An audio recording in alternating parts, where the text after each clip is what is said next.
Accessing. When TV and radio collide. Love it. Wow. This is what you get. You're listening to JJ and Alex. Presented by G2G Bars.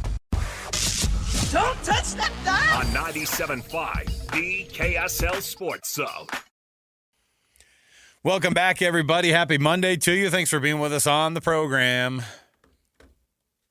Lots going on, of course, on a Monday after the rivalry week. And, of course, you still have 3 regular season games for both Utah and BYU and Utah State.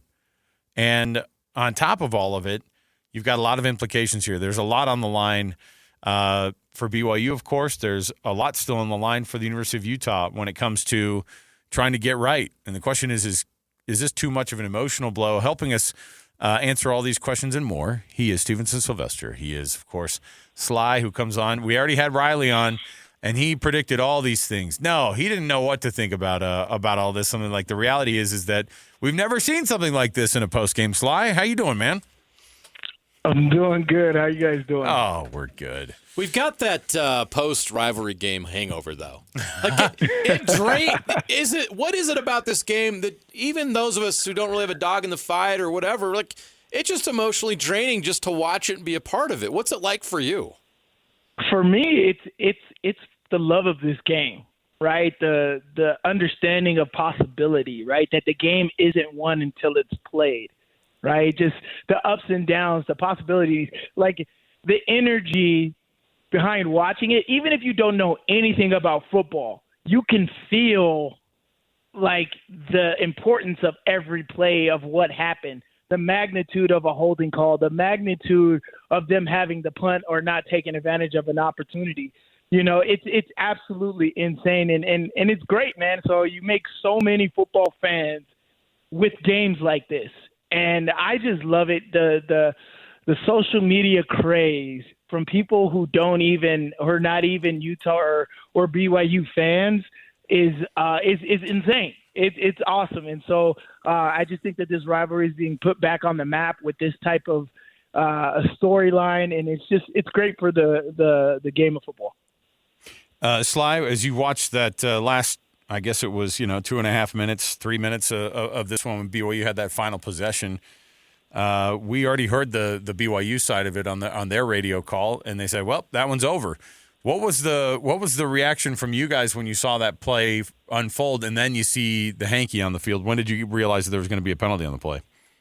Well, I just kept hearing the whistle blow, right? Like right. Beep, beep, beep, beep, beep, beep, beep, Yep. beep, beep, beep, trying to settle everybody down. It ain't over, nothing. Like I literally have raw footage of me. I'm right there on the sideline as soon as Karine Reed and Junior Tafuna make the play. I'm right there next to him, and all I'm hearing is wait.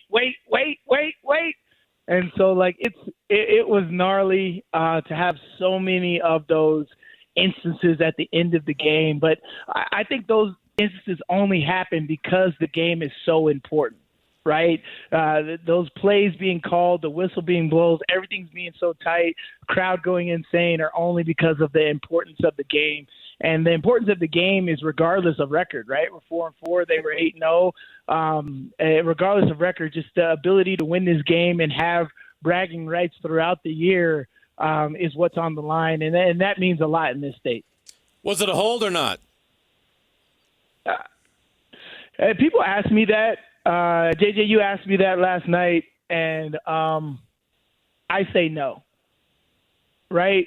It's not a hold, right? And it's simply not a hold because I said you can call holding on every single play. If you guys want to go back to the end of the third quarter drive, the only scoring drive that the offense had for BYU outside of the end of the game, when L.J. Martin gets stopped in the backfield and has to break up to the sideline, and he gets 4 yards.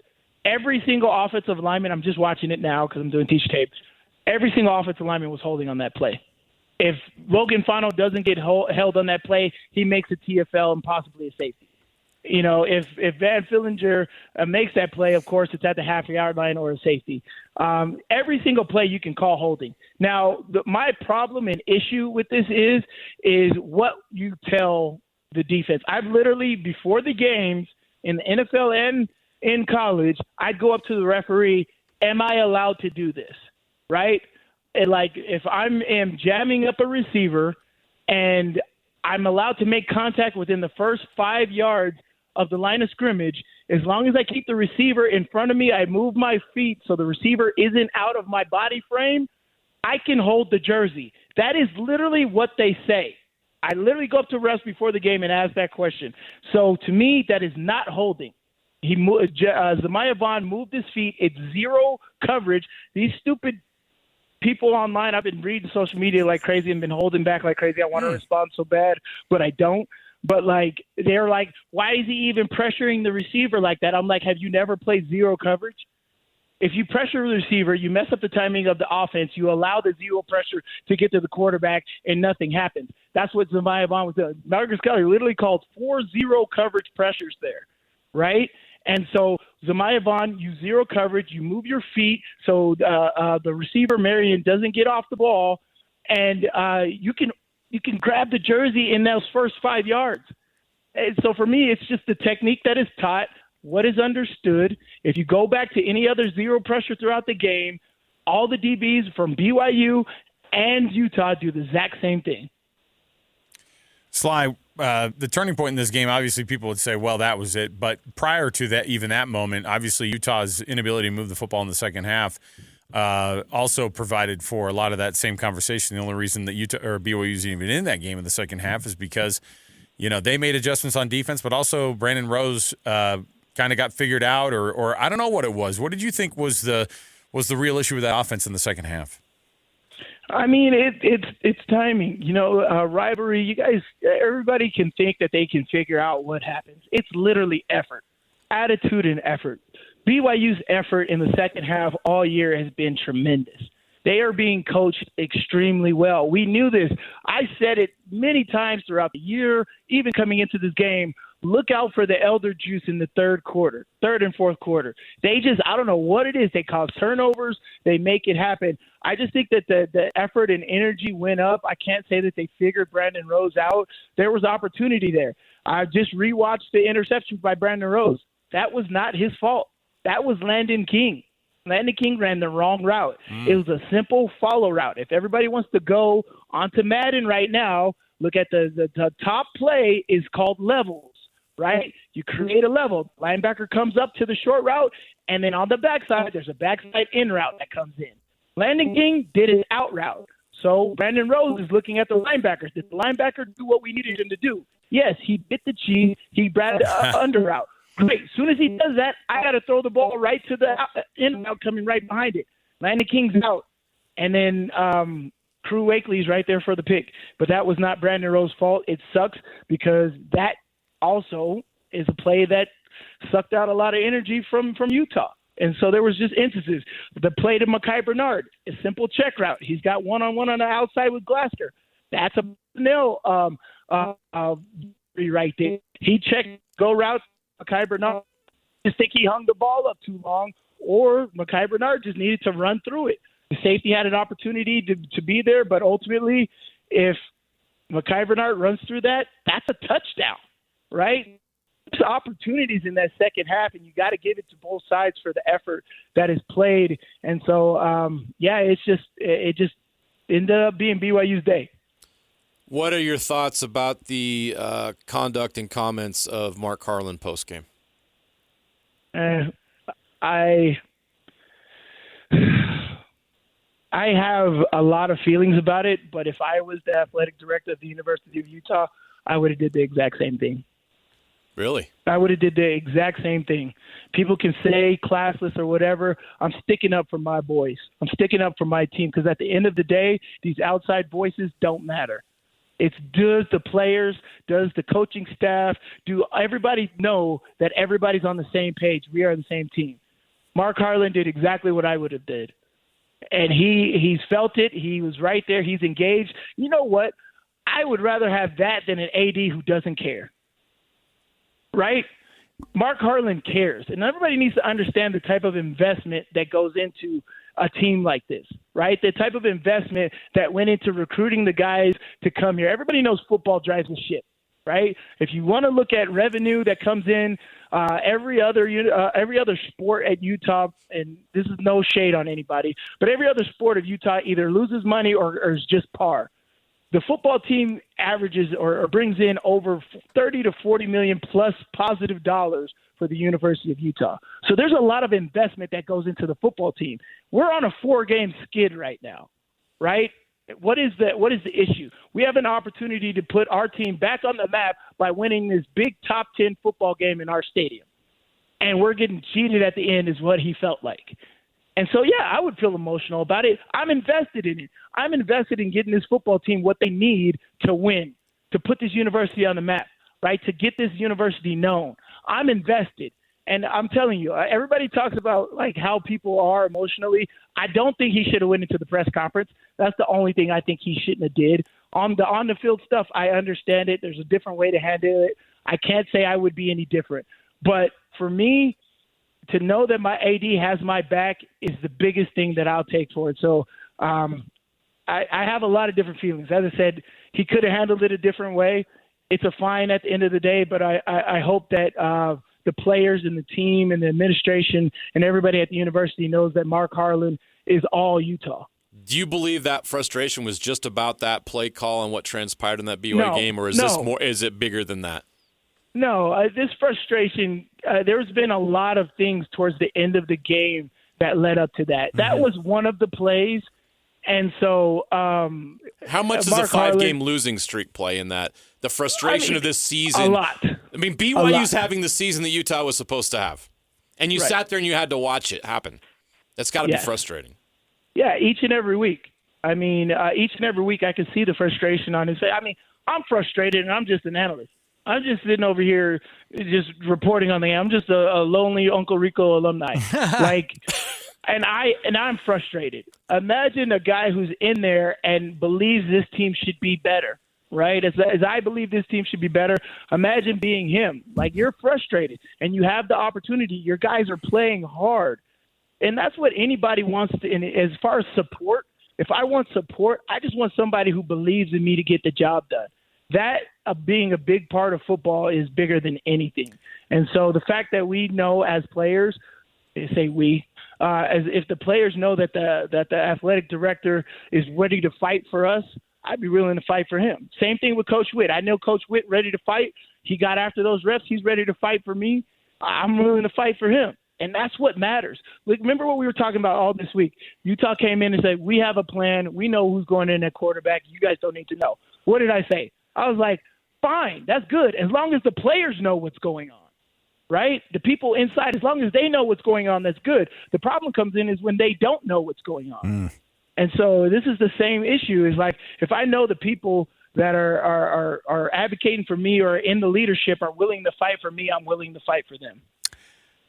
Sly, let's chat a little bit about how you can turn that corner after such an emotional loss and all the things that added up to be what the end of the weekend was, and then just moving straight on and having to prepare for a Colorado team who is in solo second place in the Big 12. You play the solo first place team, and now you're playing the solo second place team if you're Utah, but you go to Colorado for an early Saturday game. How do they put all this aside and try to get everything back that they lost this last weekend? You don't put it aside. You use it. You use it as fuel. You lose it as frustration. Take it all out on Colorado. Sack Shedeur Sanders even more than he's already been sacked this year, right? If Colorado's fighting for something, put them in the dumps, right? You have an outstanding defense. You have one of the best defenses in the nation statistically, and we have some of the best athletes, right? Why I take it out on Colorado. Take your frustrations out. As I said, only people that matter are the people in that locker room. Are we willing to fight? And I know the way that those guys came out and that locker, and Keanu Tunavasa, man, he said it in his post-game interview, I love this team. I love the way we fight. I love our attitude. We prepared as much as we could for this game. We were ready. We know that dark magic, whatever anybody wants to call it, Riley Nielsen said it about Rice-Eccles Stadium. Stuff happens. Like, rivalry games are that. The weirdest things you could throw whatever out the window. You could throw the statistics out the window. You could throw the records out the window. Whatever's going to happen in that game, it's all about effort and attitude. And Keanu said that this team has effort and attitude, and they have the care. They have the want to. And that's all you could ask for your team. And I think the powers that be just let BYU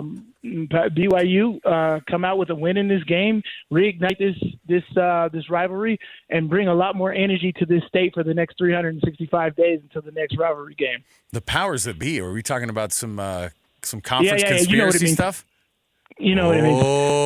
All of it. I love it. I love it. Hey. There's a lot of stuff that goes into each game. I understand that. Oh, my goodness.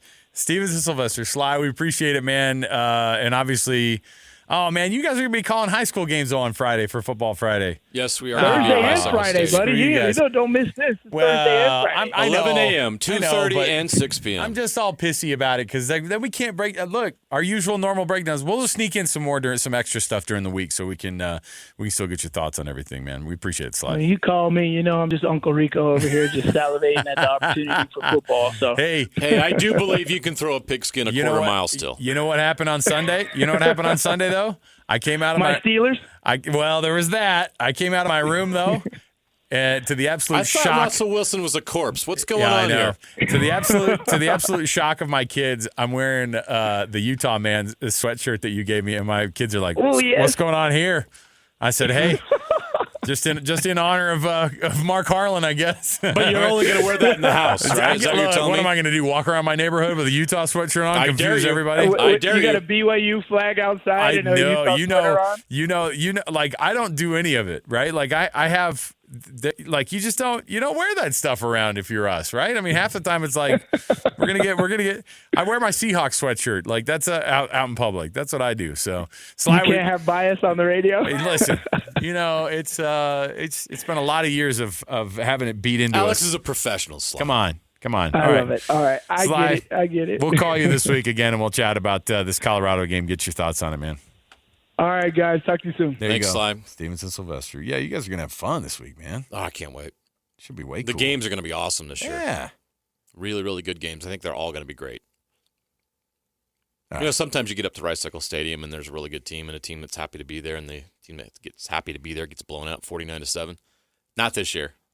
None of that. No, and you know what? Yeah, it's crazy because think about where Colorado is right now compared to Utah. It was weird enough to see BYU in that place, right? But Utah and Colorado, what's the line on that game? On the Colorado game? Oh, give me a second, he says, just to see what has changed in the last hour. Not that you haven't already known. Please, I have not actually looked at this. It's Jeremy's behind. He's got homework to do. Listen. I think, what did we say? All right, do you want to guess? I have it here. So you said the Kansas game. What's Kansas and BYU? Didn't Field you goal. say, it's a 3-point. But by the way, you already get 3 at home. Yeah. This is insane. This is crazy to me. The Vegas odds makers are trying to tempt those BYU fans. So what do you think it is? Buffs at home. Buffs at home, Utah on the ropes, but still a really good defense. I'm going to say at home, the Buffs are -4.5. -2.5. 10. No! 10-point under. Oh, whoa, you whoa, better whoa. take that one in. The Utes are 10-point underdogs? You believe that? No. Look, I believe, but I don't believe that much. Come on. 10 points? Come on. Vegas, you're drunk. You know what that is? That's worse than that UCF BYU line. Oh, my gosh. You know what that is? Yeah, that's them going the other direction trying to tempt you, JJ. Come on. Double digit. Historically, When's the last time that happened for Utah? Colorado having a 10-point line in their favor against Utah. That's ridiculous. That's the weirdest thing I've seen this season. Oh, boy. Put the Mark Harlan stuff at number 2. Now. Hurry before the line comes back to earth. My goodness. There's no way. Look, Jeremy. Jeremy has 2 cell phones out right now. What's going on? what's going on right now? And my VPN. He's got a guy named Vinny on the other line. He's getting on the old VPN. He's in London technically right now. Jeez. All right. All right. That's 10 points. That's freaking insane. I would have never thought. Look, if I felt like Utah was a team that's going to roll over and die at this point, Never. I'd be like, okay. No. Last year, the Arizona game was kind of predictable after they were out of the race. This team's still got a bowl game to fight for. They're angry after this week. I think they're going to go to Colorado and give them hell. Well, for sure. I'm not predicting a win. Yeah, it's hard to predict a win at this point. 10 points. What if they do the same thing that they did against Arizona last year? After they had that heartbreaker up in Washington, their conference stuff was all gone, and they're playing with their backup quarterback. I think Houston Who plays was that freaking quarterback for Utah this weekend, by the way? Brandon Rose. For the rest of the season, you think, right? Until something changes. You can evaluate what Isaac Wilson did. You can evaluate the games that Brandon Rose gets here in November, and then you can decide what you're doing with the quarterback position in the offseason because they got to make the right decision. All right. We'll take a break. We'll come back. We've got our NFL Blitz around the corner, and we just have a ton of things to get to. By the way, of course, every week we have our Rocky Mountain Chevy Dealers Play of the Weekend as given out by DJ and PK. And all you have to do is remember the game the play that they picked for their play of the weekend, for the Rocky Mountain Chevy Dealers Play of the Weekend. And you can be calling number 12 right now. Tell us what that is. 801-575-ZONE. That's 801-575-9663. 801-575-ZONE.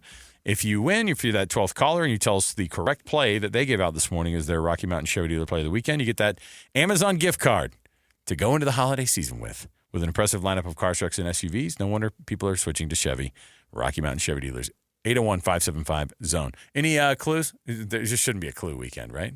Or did they go totally off the beaten path and go, I'm going to go with that amazing interception that Jared Goff threw to the Texans? Or the son that blocked CeeDee Lamb. Oh, the son and CeeDee Lamb. Boy, that Cowboys are no clues? Our Weekend Warriors, we talked about some field goal kicking opportunities. Okay. So. All right. Yeah, the Chiefs getting their field goal kick blocked. Is that what we're talking about? Okay. I mean, the Broncos. All right. We'll take a break. We've got more to go around the corner. Stay here, 97.5 KSL Sports Zone.